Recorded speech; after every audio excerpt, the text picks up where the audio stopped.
3 साल से पेंडिंग पड़ी 1.25 लाख सेना भर्तियों का क्या होगा? अग्निवीरों के शहीद होने पर क्या होगा? 4 साल बाद जॉब की गारंटी किधर है? सरकार अग्निपथ स्कीम ला ही क्यों रही है? दोस्तों, ये कुछ वो सवाल हैं जो इस वक्त पूरे देश के युवाओं के जहन में घूम रहे हैं और ये वीडियो हम इन्हीं सवालों का जवाब देने के लिए आपके लिए बना रहे हैं। देश को अग्निपथ स्कीम की जरूरत ही क्यों है? तो सबसे पहले तो आप ये समझिए कि इस स्कीम की जरूरत सरकार को नहीं बल्कि सेना को है। दरअसल इस स्कीम से होगा ये कि हमारी सेना और ज्यादा जवान हो जाएगी और देश की सेना को जवान करने की ये बात अचानक से बिल्कुल नहीं हुई है, बल्कि कारगिल 1999 की रिव्यू कमेटी ने ये बात कही थी। कमेटी की सिफारिश थी कि आर्मी की 17 साल की नौकरी को घटाकर सिर्फ 7 साल कर देना चाहिए ताकि हार्ड कंडीशन जैसे कि सियाचिन जैसी जगहों पर होने वाली कैजुअलिटीज जैसे कि हार्ट अटैक और ब्रीथिंग प्रॉब्लम्स को कम किया जा सके।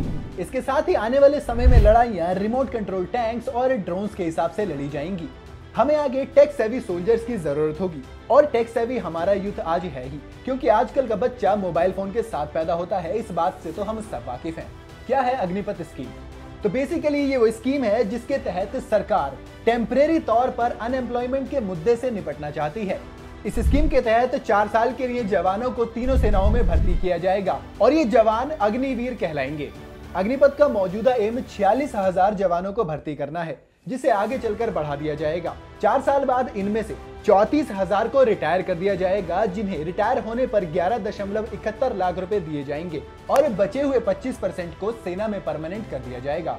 इससे आने वाले समय में होगा ये कि सेना की औसत उम्र 32 साल से घटकर महज 26 साल हो जाएगी। अब 32 और 26 में कितना फर्क होता है ये हमें आपको बताने की बिल्कुल जरूरत नहीं। अब बहुत से लोग ये भी कह रहे हैं कि भला 1-2 साल की ट्रेनिंग और 6 महीने के एक्सपीरियंस वाले ये अग्निवीर भला किसी वॉर कंडीशन के लायक कैसे हो जाएंगे? तो ऐसे में आपको बता दें कि सेकेंड वर्ल्ड वॉर के टाइम पे ब्रिटिश आर्मी ने लाखों नए लड़कों को भर्ती किया था, जिन्होंने जापान को महज 2 साल में धूल चटा दी थी। तो अगर उस समय के भारत के ये लड़के इतना सब कुछ कर सकते हैं, तो फिर आज के ये नए लड़के क्या क्या कर सकते हैं, ये आप खुद सोचिए। विरोध की वजह क्या है? तो आपने देखा होगा कि जब से ये स्कीम लॉन्च हुई है तब से हर तरफ हाहाकार मचा हुआ है। लोग सड़कों पर उतर आए हैं, बसों और ट्रेनों में आग लगा दी जा रही है। तो बेसिकली इस सारे विरोध की मोटी मोटी 3 वजह हैं। पहला है कि 75% अग्निवीर जो रिटायर हो रहे हैं उनका भविष्य क्या होगा? लोगों के मन में ये सवाल है कि जब वो रिटायर हो जाएंगे तो वो आगे करेंगे क्या? दूसरी वजह यह है कि उन अग्निवीरों के परिवारों का क्या होगा जो लड़ाई में या जंग में शहीद हो जाते हैं। और तीसरी वजह यह है कि उन एस्पिरेंट्स का भविष्य क्या होगा जिन्होंने एग्जाम पास कर लिया था लेकिन उनकी रिक्रूटमेंट कोरोना की वजह से 2 साल से पेंडिंग पड़ी हुई थी। चलिए अब इन्हें भी जान लेते हैं।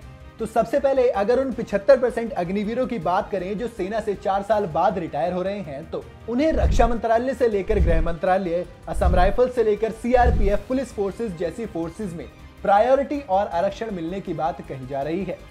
इसके अलावा सेना के डिसिप्लिन और रेगुलेटरी को यूटिलाइज करने के लिए भी देश की बड़ी कंपनियां उन्हें जॉब ऑफर करने की बात कर रही हैं, जैसे कि महिंद्रा एंड महिंद्रा।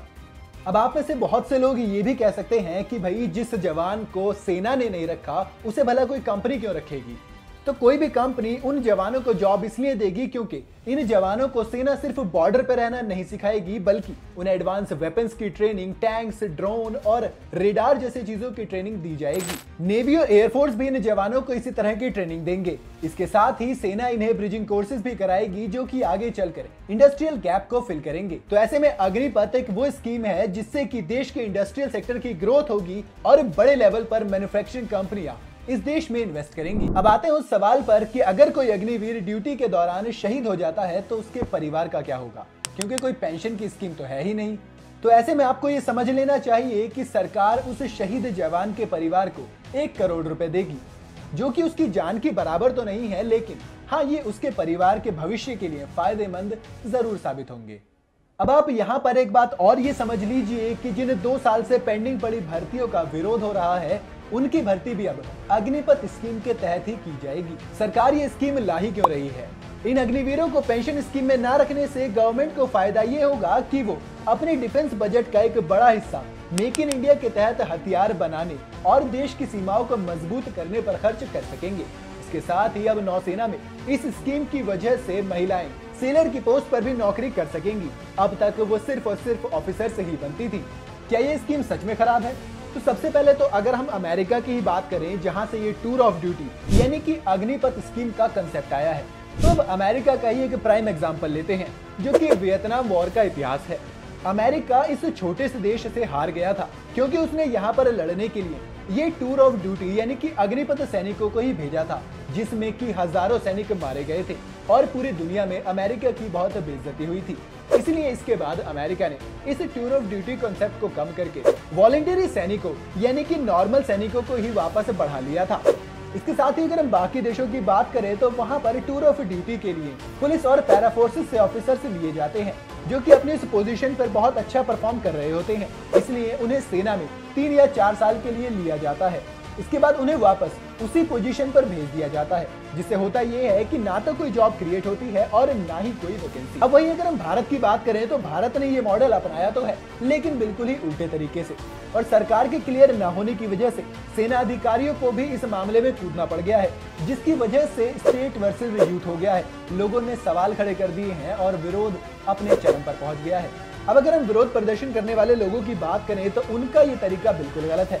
अगर आपको सरकार की कोई नीति या स्कीम पसंद नहीं आती है तो आप उस स्कीम का बहिष्कार कीजिए या फिर आप शांतिपूर्ण तरीके से धरना दीजिए। इस स्कीम को लेकर आपकी क्या राय है हमें कमेंट्स में जरूर बताइएगा। आपको स्कीम कितनी सही और कितनी गलत लगती है आप वो भी हमें कमेंट में जरूर बताना। अगर वीडियो आपको पसंद आई हो तो इसे लाइक और शेयर जरूर करें। साथ ही अगर आप चैनल पर नए हैं या आपने अभी तक चैनल को सब्सक्राइब नहीं किया है तो चैनल को सब्सक्राइब करना और बेल आइकन दबाना बिल्कुल ना भूलें।